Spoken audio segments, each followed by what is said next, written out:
Long-read. Бүгін long-read туралы әңгімелесеміз. Бұл не? Ағылшын тілінен аударғанда long ұзақ, read оқу, ұзақ мәтінді оқу. Мен long-readті кітап пен киноның қосындысы дер едім. Бұрын адамдар газет журналдарды, ұзақ мәтіндерді оқуға бейім келетін, мысалы газетті ашып қойып, үш беттік газетті оқып жата беретін. Қазір ондай шыдамдылығы бар адамдар өте аз, уақыты көп адамдар өте аз. Сондықтан қазір long-read мәтін мен мультимедиалық безендіру арқылы жасалған материалдар дер едім. Жалпы long-readтің қашан пайда болғаны белгісіз. Дегенмен шатаспасам 2012 жылы New York Times мынадай бір құбылыс жасады. Оларда жарық көрген Snowfall, қар көшкіні деген материал журналистика әлемін дүр сілкіндірді. Себебі дәл осы материал арқылы New York Times'тың журналистері шекараны бұзды. Бұрын мәтін және фотосуреттермен безендірілген мәтін ғана болса, бұл жолы New York Times'тың журналистері мәтінге видео қосты. Жалпы бұл оқиға не туралы? Қар көшкінінің астында қалып қойған шаңғышылардың өлімі, жоғалуы, бастан кешкендері туралы. Әрине, қазіргі уақытта бұл сонша бір құбылыс болып көрінбеуі мүмкін, бірақ осыдан 10 жыл бұрын бұл кәдімгі жаңалық еді. Бірінші бетін ашсаңыздар, Snowfall деп тақырып жазылған және қардың желмен ұшып жатқан шағын жаңғы видеосы берілген. Дауысын шығарсаңыздар, Google деген боранның дауысы да бар. Одан кейін кейіпкерлердің оқиғасы. Бұрын соңды кейіпкерлердің бастан кешкендері, детальды түсіндіруі, әңгімесі, жаңағы фотосы және мәтін күйінде берілетін болса, 2012 жылы New York Times мәтіннің ішіне видео қосады. I had no ability to control what was happening to me. Материал ішінде архивтік фотосуреттер берілген, тағы да кейіпкерлердің видео жазбасы. Yeah, that moment that I saw a pole sticking up was like the telltale sign of like, Және де фотолардан слайд-шоу берілген. Егер басатын болсаңыздар, фото күлі экранға шығады және скроллинг арқылы, келесіге өту арқылы фотоларды толығырақ көруге болады. Бұл үлкен жаңағы қар көшкінінің қаншалықты қалың болғаны, қай жерден келгені туралы, қай өңірлерді, қай аумақтарға дейін жеткені туралы графикалық безендіру. Бұл да осыдан 10 жыл бұрын жаңалық еді. Бұл жерде жұртты таңғалдырған фотосуреттер емес, видеолардың материалға кіріктірілуі және мынадай материалдардың берілуі. Бұл мысалы қарап отырсаңыздар, міне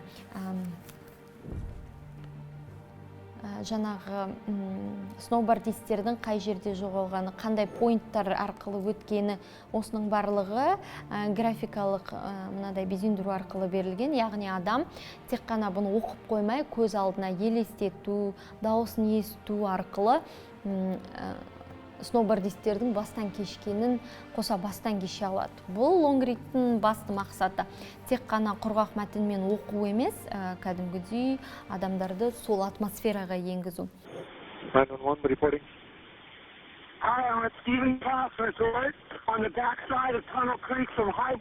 Тағы бір қызық дүние маған ұнағаны, бұл міне хайктың қалай басталғаны және жаңағы сноубордистердің қайсы қай жолда өткені, қай жерде қалғаны да мынадай бір мапс линиялар арқылы беріледі. Бүйтіп скроллить еткен сайын бұл линиялар өзгереді. Әңгіменің сипатына қарай линиялары да өзгеріп тұрады. Қар көшкінінің салмағы мен жылдамдығы. Бұл материалды мен неліктен көрсетіп отырмын. Қазір Америка құрама штаттарында, Ресейде, Европа елдерінде мұндай long-readтің әкесіндей long-readтар жасалады. Бірақ бұл осыдан 10 жыл бұрынғы жаңалық, құбылыс, рамканың бұзылуы, журналистердің, New York Times'тың журналистердің жаңа деңгейге өтуі.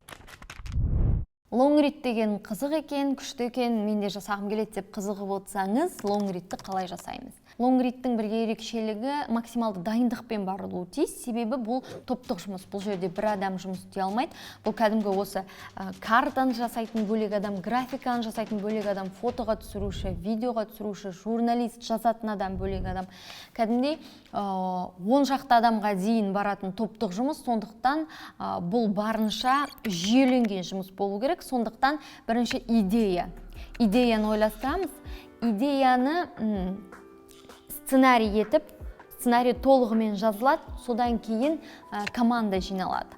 Бұл команда сіздер не бергілеріңіз келеді, соған орай жиналады. Мысалы, мен көрсеткен Snowfall'да карта өте аз қолданылған, бірақ карта, музыка салатын лонгридтер болады. Сондықтан сізге не берем, қандай мультимедиалық тул қолданам, осыған орай сіз команда жинай бастайсыз және әрқайсының міндеті бөлінеді.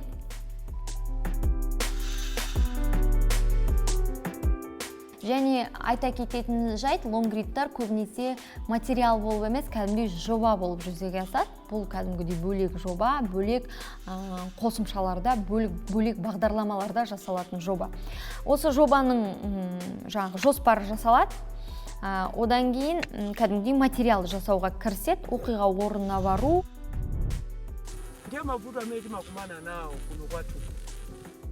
Материалды жасауға кірісу, әркім өзінің қызметін атқарады, фотоға түсіреді, мәтін жазады, продюсировать етеді, ұйымдастырады барлығын. Және соңғы қадам ол техникалық платформаны таңдайсыздар, яғни жоба қай техникалық платформада жарияланады. Мүмкін Тильдада жариялайды, қазір Тильдада жасап жүрген адамдар көп. Болмаса басқа да техникалық платформаларда жасалады. Одан кейін платформа таңдалғаннан кейін верстка мен дизайны ойластырылады.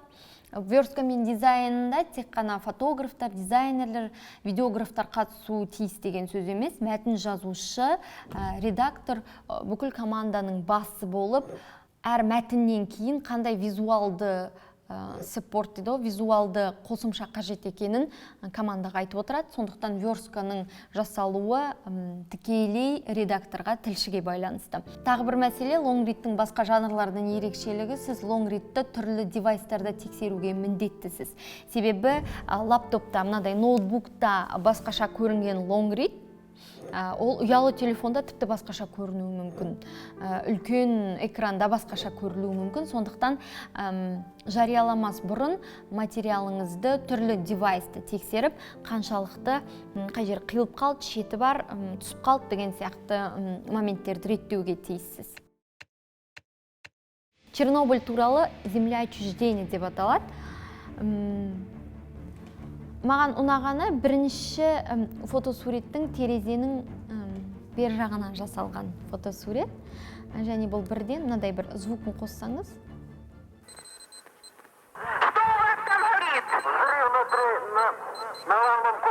Сейчас реактор закрыт саркофагом. Тильдада жасалған. Мынау жанында дауысын қосу, түрлі функциялар бар, ағылшыншаға, орысшаға аудару.